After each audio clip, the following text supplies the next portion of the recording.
Morning friends, কেমন আছো? আশা করছি ভালো আছো। আমি কিন্তু খুব ভালো আছি। তো নতুন একটি ভিডিওর সঙ্গে তোমাদেরকে স্বাগত জানাচ্ছি। আজকে সকালটা জানো তো মেঘলে মেঘলে ওয়েদার। তো আজকে ভেবেছিলাম ভিডিও বানাবো না, তো অনেক কদিনই ভিডিও আপলোড করা হয়নি।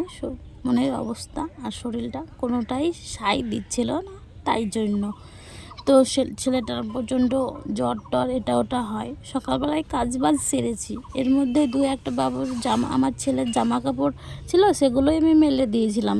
তো দেখছি যে কি মেলে দিয়ে আর কাজ নেই। দেখো রোদ মানে অল্প অল্প ছিল, এর মধ্যেই কিন্তু বৃষ্টির আবহাওয়া, তো বৃষ্টি চলে আসবে মনে হচ্ছে। সেই জন্য আমি এখন তুলে নিয়েছি। তো চলো ভিডিওটা দেখতে থাকো, আশা করছি অনেকটা ভালো লাগবে। দেখো ওইখানকার তুলে কিন্তু এইখানে জামা কাপড় তুলে কিন্তু নিচে এসেছি। নিচে এসে দেখছি ছেলের আবার ঘুম ভেঙে গেছে, ওকে তুলছি, ডাকছি।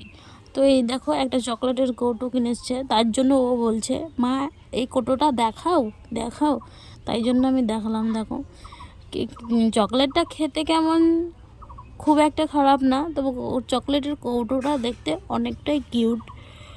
আর দেখো জ্বরের জন্য তো যেহেতু একাই থাকি, সেই জন্য নিজের কাঁধে অনেক বড় দায়িত্ব থাকে।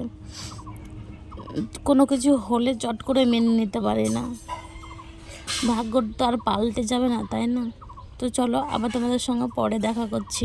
তো ছেলে যেহেতু শরীর খারাপ, সেই জন্য কোনো কিছুই ভালো লাগে না। আমি বলি যে আমার কিছু হোক, কিন্তু আমি যাদেরকে ভালোবাসি, আমার প্রিয় মানুষদের, তাদের কিন্তু কোনো কিছুই হয় না। তো আমার কোনো কিছু হয় না দেখি তাদেরই হয়। কেমন যে আমি ভালোবাসি সেটাই মাঝে মাঝে বুঝতে পারি না, যে কি আমার ভালোবাসার দাম আছে কি নাই।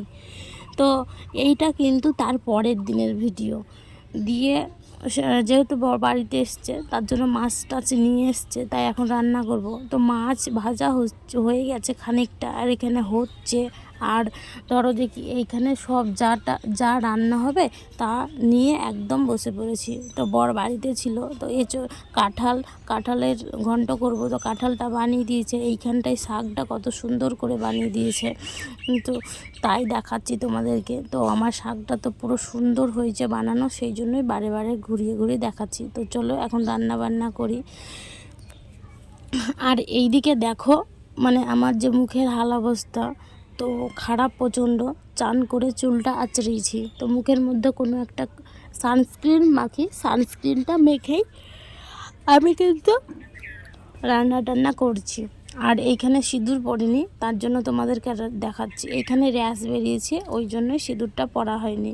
আমি যে ভিডিও কি করে শ্যুট করেছি আমি তা নিজেই জানি না। এডিট করার সময় মাথাটা খারাপ হয়ে গেছে, তবেও অনেক কষ্ট করে এডিটটা করলাম।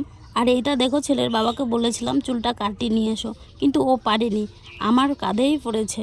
আমাকে তো হাল ছেড়ে দিলে চলবে না, তার জন্য আমি হালটা ধরে একদম সঙ্গে সঙ্গে নিয়ে এসেছি চুল কাটাতে। তো দেখো লক্ষ্মী ছেলে আমার বসে বসে চুল কাটছে চুপটি করে।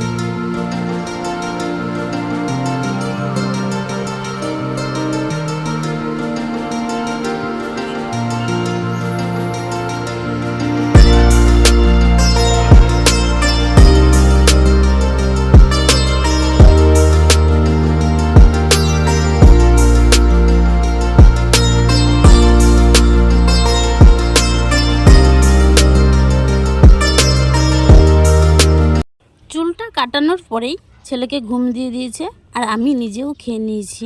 তো যাই হোক, আজকে যাব কিন্তু মাদের বাড়ি, তার জন্য ব্যাগপত্র গুছোচ্ছি। তো আমার বলতে আমি কোনো কিছুই নিইনি, একটা শুধু লাল কালারের ব্লাউজ নিয়েছি। আর হচ্ছে যে এইখানে যা 10টা মতো হয়ে যাবে মানে, 8-10টা সেট আছে জামা প্যান্টের, সেগুলো কিন্তু আমার ছেলেরই। আর গরমের দিন তো পাতলা পাতলা সেট, ওই জন্য ওইটুকুনি হয়েছে। এই দেখো আর একটা গামছা টামছা নেব, এইটুকুনি, তাছাড়া আর বেশি কিছু নেব না। আর থাকারও সেরকম পরিস্থিতি নাই। আর এই শাড়িটা নিয়েছি পরবার জন্য, দেখা যাক পরতে পারি কি না। তো তার জন্য এখন যাব। তো আজকে মা আসবে, যেহেতু মা এখনও চলে এসেছে, তবে হচ্ছে যে কি ধরো যে কি আমাদের বাড়িতে আসেনি, একবারে মনে হয় নিয়ে যাওয়ার সময় আসবে। তো চলো এরপর ব্যাগটা গুছিয়ে নিই, আবার তোমাদের সঙ্গে পরে দেখা করছি। দেখো এখানে একদম পুরো টোটাল রেডি হয়ে গেছে। এই কুর্তিটা আমি পরেছি, আর প্যান্ট কুর্তি ওড়না সবটাই কিন্তু নতুন, এর আগে পরিনি, আজকে ফার্স্ট টাইম পরছি। আর এইখানে দেখাচ্ছি তোমাদেরকে যে বিছানা টিছানা কেমনভাবে গুছিয়েছি, জানলা টাংলা সব কিছু লাগিয়ে, দরজা ফরজা লাগিয়ে।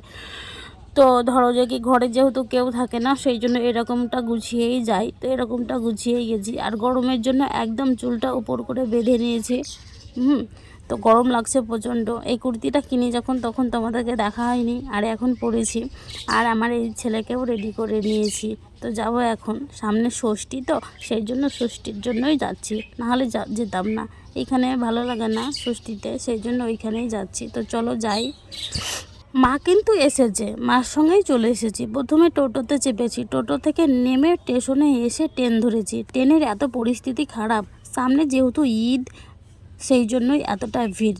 আর এখানে তো আমি বসতে জায়গা পেয়েছি, এখানে মা আর বৌদি কিন্তু জায়গা পায়নি। আর আশেপাশে সবাই কিন্তু দাঁড়িয়ে রয়েছে, বুঝেছো? তো এখন আপাতত একটু ভিড়টা কমেছে, সেই জন্যই আমি ভিডিওটা করেছি। তবে আরেকটা কথা বলি, যেহেতু 3 মাস মতো হয়ে গেছে ওইখান থেকে আসছি মাদের বাড়ি, সেই জন্য আমার বলতে গেলে ওইখান থেকে আসতে গেলেও মনের মধ্যে খারাপ করে যে ঘরটাকে একা ফেলে রেখে যাব। আর এইখান থেকে গেলে তো অনেক কষ্ট হয়। তো যাই হোক, দেখো বাড়ি চলে এসেছি। বাড়ি এসে একদম জল খাবার খেয়ে নিয়েছি, মানে মুড়ি টুড়ি চাটা চপ টপ নিয়ে এসেছিলাম, সেগুলোই খেয়ে নিয়েছি। দিয়ে এখন রেস্ট করছি। তো চলো 3-4 দিনের ভিডিও মিলে আজকে ভিডিওটা একদম ফাইনালি পোস্ট করতে পারছি, এটাই একটুখানি আনন্দ লাগছে। তবে ভিডিও যখন বানাই তখন মাঝে মধ্যে ভিডিও পোস্ট না করলে নিজের মন খারাপ করে। আর সময়ের জন্য ভিডিওটা করা হয় না, সেই জন্য আমারও খারাপ লাগে। তো চলো আজকের মতো টাটা, দেখা হচ্ছে অন্য কোনো ব্লগে। Good night.